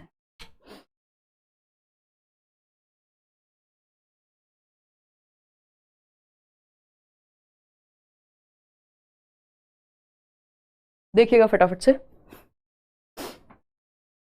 हाँ तो कोई तो हिंदी पेडागोजी वाली वीडियो पे ये कह रहा था कि ये क्वेश्चन आप थोड़ी आते हैं, ये क्या पढ़ा रहे हो आप, जबकि इसी साल वो पूछे हुए क्वेश्चन है। तो हमें लगता है जो हमें समझ में आ रहा है वो तो नहीं आएगा पेपर में। अच्छा, आपकी क्लास में बहुत दिक्कत होती है, अभी भी 1 GB नेट है फिर भी, यार पता नहीं ये ऐसा क्यों है, ये पिछली बार से ही होने लगा है। यहाँ तो कोई दिक्कत होती नहीं, देखो अभी मैं आपके सामने क्लास चलाऊंगी और कोई दिक्कत नहीं होगी। ये सिस्टम भी चेंज करा लिया, सब चेंज हो गया। अब ये तो क्या कहूँ इसको, लो वाईफाई ऑफ कर लिया और अब मैं देख लेती हूँ एक बार यूट्यूब पे क्लास ऑन करके अपने ही इंटरनेट से। ये तो कुछ भी नहीं चल रहा अभी, रुको, हाँ चल गया, 1 मिनट रुको। ये देखो परफेक्ट चल रही है यार क्लास, कोई भी दिक्कत नहीं है, यहाँ से तो कोई भी दिक्कत नहीं है, परफेक्ट चल रही है, कोई समस्या कोई दिक्कत कुछ नहीं है। KVS की वैकेंसी एवरी ईयर आती है क्या मैम, और आपका कोई बैच है PRT के लिए अवेलेबल? KVS का निकालेंगे CTET के बाद, या DPLUS भी का जनरल पेपर निकला हुआ है। और KVS की वैकेंसी हर साल नहीं आती, पहले आया करती थी, 1-2 साल के आसपास लगा देते हैं लोग, कभी कभी नॉर्थ ईस्ट की आ जाती है इन बिटवीन। ऐसा क्वेश्चन लगता है, बताइए जो आता है, हो सकता है अगले साल निकाल दें। सच में मैम ऐसा क्यों लगता है कि बताइए कि जो आता है वही लगता है एग्जाम में नहीं आएगा? क्योंकि ये हमारा डर है ना, जबकि हमें पता है जो चीज़ हम सिलेबस से पढ़ रहे हैं प्रीवियस ईयर में 50 बार पूछी जा चुकी है, वो क्यों नहीं है इंपॉर्टेंट। अगर वो नहीं आया तो सिलेबस तो वही रहेगा, कॉन्सेप्ट अगर समझ में आ गया तो। देखो एक बार, in an EVS teaching learning, क्योंकि हमारा ध्यान कॉन्सेप्ट समझने की बजाय बस क्वेश्चन रटने पे होता है कई बार। EVS teaching learning process linking classroom experiences with real life experiences outside classroom best implies, यानी EVS के शिक्षण अधिगम प्रक्रम में कक्षा के बाहर, यानी हम रियल लाइफ से जोड़ रहे हैं, जो क्लासरूम में पढ़ा रहे हैं, जो NCF भी कहता है बच्चे के अनुभवों से जोड़ना, क्या कहलाएगा? Going beyond the scope of curriculum. नहीं, करिकुलम में तो यह है कि आप नेशनल करिकुलम फ्रेमवर्क NCF ही कह रहा है कि आप टेक्स्ट बुक से छोड़ करके आगे ले जाकर के आप रियल लाइफ से जोड़िए, है ना, बच्चे की लर्निंग बाय डूइंग कराइए। Going beyond the specific grade, ऐसा थोड़ी क्लासरूम के आगे की बात पढ़ा देंगे हम, 7वीं क्लास के बच्चों को 11वीं का पढ़ा रहे हैं एक्टिविटी करा के। Going beyond the text book, ये बात पक्की है कि सिर्फ टेक्स्ट बुक में जितना लिखा है उतना ही नहीं, लेवल ऑफ लर्नर नहीं, भाई बच्चे के जीवन से जोड़ रहे हैं, यानी टेक्स्ट बुक के बाहर जा रहे हैं, है ना। ऐसा नहीं है कि हम ये कह रहे हैं कि स्कोप ऑफ करिकुलम से ही बाहर चले गए, ऐसा नहीं है। वो करिकुलम में आती है एक्टिविटीज भी और सिलेबस भी, ऐसा नहीं कि सिर्फ लिखा हुआ ही करिकुलम का पार्ट है, सिलेबस ही, कि टेक्स्ट बुक से नहीं पढ़ा रहे तो करिकुलम में नहीं होगा, ऐसा नहीं है। क्वेश्चन नंबर 28 देखिए, survey and write has been included in some chapters of EVS text book for grade 5 it aims at. कक्षा 5 की EVS की पाठ्य पुस्तकों में कुछ पाठों में लिखा गया सर्वे और लिखो, यानी पता करो अपने आसपास से और लिखो इसके बारे में। अब वो कोई भी चीज हो सकती है। Giving opportunities to students to explore and learn, हाँ बच्चे अवसर मिल रहे हैं, उनको एक्सप्लोर करेंगे, अपनी दादी नानी से पूछेंगे उस समय पे कौन सी करेंसी चलती थी, तो लिखेंगे कि मैंने अपनी दादी से पता किया कि उस टाइम पे ये सिक्के चलते थे, अब ये पैसे चलने बंद हो गए हैं, पहले अब रुपीज ही चलते हैं, पहले पैसे भी चलते थे। तो ये सारे अवसर मिल रहे हैं बच्चे को एक्सप्लोर करने के और सीखने के। एक्सपीरियंस टू स्टूडेंट्स, हाँ ये भी सही है, लेकिन एक्सपीरियंस देने का तो और भी तरीका हो सकता है, सिर्फ सर्वे एंड राइट क्यों। Improving practical skills of students, हाँ ये बात भी सही है। Improving general awareness of students, यानी बच्चों की सामान्य जागरूकता को बेहतर करना, यानी जनरल अवेयरनेस बढ़ा रहे हैं आप, तो इसमें किसने कह दिया कि सिर्फ जनरल अवेयरनेस की ही बात होगी यहाँ पे, फटाफट से बताओ क्या जवाब होगा। जनरल अवेयरनेस के और भी तो तरीके हैं, किताब से पढ़ा देते हैं हम। सिर्फ एक ही ऑप्शन हमें ज्यादा बेहतर लग रहा है, क्योंकि ऐसा नहीं, प्रैक्टिकल स्किल्स भाई एक्सप्लोर करके लिखने में सिर्फ जरूरी थोड़ी सिर्फ प्रैक्टिकल ही होगा, तो सबसे बेहतर ऑप्शन हमारे पास यही है कि एक्सप्लोर एंड लर्न। अब आप इसमें प्रैक्टिकल स्किल अपने आप सीख जाओगे जहां जरूरत होगी, ठीक है ना। एक्सप्लोरेशन में प्रैक्टिकल अपने आप आ जाएगा। क्वेश्चन नंबर 29 देखिए, सेकंड लास्ट है। ये कहता है विच of the following is an effective strategy of EVS. EVS पढ़ाने का बेहतर तरीका, लेक्चर तो बिल्कुल नहीं होगा, एक्टिविटी पे ध्यान देंगे हम। वैसे भी कक्षा 1 से 5 तक की बात हो रही है, तो लेक्चर मेथड इससे ऊपर वालों के लिए बेहतर होता है। प्रैक्टिकल वे, हाँ सही है। रोल प्ले बिल्कुल सही है। डिमॉन्स्ट्रेशन थोड़ा कम सही है, क्योंकि ये टीचर सेंटर ज्यादा होता है कि हम किसी चीज को दिखा रहे हैं, लेकिन हाँ बिल्कुल लेक्चर से थोड़ा बेटर है। तो कोई एक सही होगा। तो अगर कोई एक ही सुनना है तो हम कह देंगे भाई प्रैक्टिकल तरीका बेहतर है, या रोल प्ले भी हमें तो उतना ही बेहतर लग रहा है। रोल प्ले करा दो आप, लगभग सारी एक्टिविटीज में रोल प्ले हो जाता है। लेकिन हाँ अगर एक चुनना होता तो हम प्रैक्टिकल चुन लेते हैं यहाँ पे, जबकि आपका ये ऑफिशियल आंसर की में इन्होंने कहा हुआ है भाई प्रैक्टिकल और रोल प्ले दोनों में से जो भी चूज किया है दोनों सही है ना। तो कई बार ऐसा नहीं है कि अगर सही है कोई ऑप्शन तो सही की तरफ चले जाते हैं। क्वेश्चन नंबर 30 देखिएगा, आज के लिए आखिरी है। The approach of teaching learning of EVS that uses different skills to learn new things. यानी नए विषय या नए टॉपिक्स या नई चीजें सीखने के लिए शिक्षण अधिगम के जिस उपागम में हम कहते हैं विभिन्न कौशल, मल्टीपल स्किल्स सीखो आप, उसको क्या कहते हैं। मल्टीपल स्किल्स सीखनी है आपको कोई काम करने के लिए। अभी इस तरह का एक क्वेश्चन आया भी था, है ना, कि आपको कोई एक चीज सीखनी है, उसके लिए मल्टीपल स्किल्स सीखनी होंगी। ऐसा होता है प्रोसेस अप्रोच में। डी ऑप्शन कह रहे हैं नहीं। एक्टिविटी अप्रोच होती है, कोई काम आप एक्टिविटी करके सीख रहे हैं, यानी पढ़ने की बजाय आपने किसी टॉपिक पे एक्टिविटी कर ली, वो एक्टिविटी अप्रोच है। लेकिन मल्टीपल स्किल्स आप सीख रहे हैं तो वो आपका प्रोसेस अप्रोच में चला जाता है। इसको अगर टू द पॉइंट, अगर प्रोसेस अप्रोच नहीं होता, एक बार को हम एक्टिविटी के साथ चले जाते हैं, इंटीग्रेटेड में मल्टीपल कॉन्सेप्ट्स को आप जोड़ देते हैं, कॉन्सेप्चुअल अप्रोच में कॉन्सेप्ट को समझते हैं, तो प्रक्रिया उपागम इसको हम कहते हैं प्रोसेस अप्रोच। और प्रोसेस स्किल्स भी हैं ईवीएस में जो जरूरी है, कि जैसे कि ऑब्जर्विंग, यानी आप ऑब्जर्व करते हैं। बच्चे को आपने कहा कि 2 या 3 वस्तुओं का या अपने दोस्तों का वजन तोल करके लिखो, तो वो किस में आ जाएगा, मेजरिंग में, है ना। मेजरिंग में आपने बच्चे को कहा देख के बताओ किसकी हाइट ज्यादा है, तो वो ऑब्जर्विंग में आ जाएगा। मेजरिंग, प्रिडिक्टिंग, अनुमान लगा रहे हैं आप, है ना। ये सब क्या है, प्रोसेस स्किल्स हैं जो ईवीएस में या साइंस में यूज होती हैं। प्रिडिक्टिंग यानी अनुमान लगा रहे हैं। कुछ तो बोलते हैं यार, आज तो मेरा प्रेजेंस ऑफ माइंड एकदम, इन्फर करना, इसको हम इन्फरिंग बोलते हैं आई थिंक। मतलब आप एक अनुमान, निष्कर्ष पे आ रहे हैं कि मान लीजिए इसका आपको एक पेन का वेट करने को कहा जाए कितना होगा, तो आप कह रहे हैं 10 ग्राम के आसपास होगा, तो ये इन्फर कर रहे हैं। या आपको कोई कहानी सुनाई गई तो उससे आप कंक्लूजन पे आ रहे हैं, तो वो कंक्लूजन क्या है, इन्फरिंग में आ जाएगा। और भी क्लासिफाइंग, आप कैटेगरी में विभाजित कर पा रहे हैं, तो ये प्रोसेस स्किल्स हैं ईवीएस की या साइंस की, जिनमें थिंकिंग अप्लाई होती है और आप मल्टीपल स्किल्स सीखते भी हैं। तो ये एक बेसिक सी बात हुई। ये था वो कि जब हम, पता नहीं कैसे मेरा, जब मैंने ये निकाला भी तो एग्जैक्ट वर्ड मेरे दिमाग में था कि ये जो है आपका, इसको बर्ड कुछ तो कहते हैं यार, भगवान जाने क्या कहते हैं। अब बहुत ज़्यादा बेचैनी हो गई मुझे, बट आप लोग बता देना आउट ऑफ 30 क्वेश्चंस कितने आपने ठीक किए, वो आप बताना आउट ऑफ 30। और ये कॉन्सेप्ट सेम रहने वाले हैं, और कुछ सेशंस उससे पहले हो जाएंगे, 1-2 सेशन और ईवीएस के, तो और क्लैरिटी आएगी। जो प्रैक्टिस कराए जा रहे हैं एटलीस्ट प्रैक्टिस सेशन सारे देखो, क्योंकि क्वेश्चन को करने का तरीका, अप्रोच हम जान पा रहे हैं यहाँ पे, ठीक है ना। तो मान लीजिए पानी रख रहे हैं आप बर्ड्स के लिए, तो इसको आपने एक देसी तरीके से बनाया या बिल्कुल लोकल रिसोर्सेज से बनाया, तो इसको इंडिजीनियस वे कहते हैं। सीडीपी में भी पूछ लेते हैं, इंडिजीनियस मटेरियल का इस्तेमाल करेंगे आप, टीचिंग लर्निंग मटेरियल बनाएंगे, है ना, तो वो हेल्पफुल होता है। एक तो रिसोर्स बचते हैं आपके, कॉस्ट कटिंग होती है, और दूसरा बच्चों को वेस्ट मटेरियल से चीजें यूज करके बनाना आ पाता है, ठीक है। हैप्पी न्यू ईयर आप सभी को मेरी तरफ से बहुत सारी शुभकामनाएं। आप ईश्वर करे आप बहुत मेहनत करें, और जो आप डिजर्व करते हो वो इस साल आपको जरूर मिले, जो कि ज़्यादातर लोग जो है समय पे, कुछ लोग होंगे जो ऑलरेडी वर्किंग होंगे स्कूल्स में या डिफरेंट रीजंस के लिए सीटेट की तैयारी कर रहे होंगे, बट आप में से ज़्यादातर लर्नर्स का यही होगा कि एक सरकारी नौकरी हम ले लें, तो इस साल वो आप अचीव करें पूरी मेहनत से। जहाँ भी मौका मिले, जो भी वैकेंसी दिखे, चाहे वो केंद्रीय विद्यालय की हो, DEET+B की हो, NVS की हो, कहीं भी हो, वो आप वो अचीव कर पाएं। उतनी मेहनत, सीटेट करके रुक नहीं जाना है, लगे रहना तैयारी में, ठीक है ना। चलिए आज के लिए इतना ही रखते हैं, कोई और बात हो तो बता दीजिएगा। नहीं, अगर 93 है इनफ है, कोई दिक्कत नहीं है।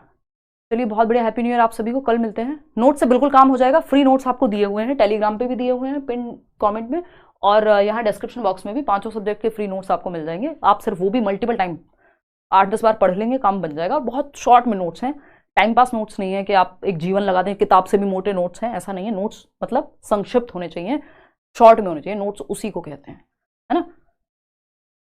चलिए, tomorrow is my birthday, please wish me भाई, हैप्पी बर्थडे जैस्मिन, और हैप्पी न्यू ईयर भी। अब 2 ही घंटे रह गए नया साल आने में, है ना। तो आज के लिए इतना ही रखते हैं। ये टेलीग्राम पे आपको मिल जाएगी पीडीएफ। इसके अलावा अगर हम बात करें, लाइक शेयर सब्सक्राइब आपने कर दिया होगा, कमेंट्स में बता दीजिएगा अपने विचार। बाकी बी और ओन कांस्टेंट, ये 2018 के न्यू ईयर पे मैंने लिखी थी लाइन, और अब जो है कितने साल हो गए 2018 से, आप गणित लगा लीजिएगा, 6 साल हो गए हैं, है ना। तो बी और ओन कांस्टेंट का मतलब है अपने साथ बने रहिए, ज़माना आपके साथ हो ना हो, लोग आपकी तारीफ कर रहे हो ना कर रहे हो, समय अच्छा चल रहा हो बुरा चल रहा हो, अपने साथ हमेशा रहिए। एक व्यक्ति जिसको आपके साथ हमेशा होना चाहिए वो आप खुद हैं, है ना। अपने आप की पीठ खुद थपथपा लीजिए ज़रूरत पड़े तो, है ना। और मेहनत करिए, खुद पे विश्वास रखिए, चाहे लोग, ज़माना, even in cases of extremities या बहुत ज़्यादा एक्सट्रीम केसेस में अगर हम देखें तो परिवार, दोस्त, यार, दुनिया आपके साथ होना हो, आपका अपने साथ होना बहुत ज़रूरी है, ठीक है ना। चलिए, बाकी सब अपने आ जाते हैं साथ में, कोई दिक्कत वाली बात नहीं है। तो जो लोग मुश्किल समय से गुजर रहे हो उनके लिए ये है, और ठीक है। अब तो एग्ज़ाम तो देने जाओ अंजलि, अगर गलती से भर गया तब भी देने जाओ, ठीक है। चलिए, आज के लिए इतना ही। हैप्पी न्यू ईयर निशा की तरफ से भी, और धन्यवाद आप सभी का। मिलेंगे कल, ऑफ रहेगा जहाँ तक है, और अगर नहीं रहा तो आपको बधाई देंगे फिर तो 10 बजे, 9 बजे सॉरी, है ना, मिलेंगे ही।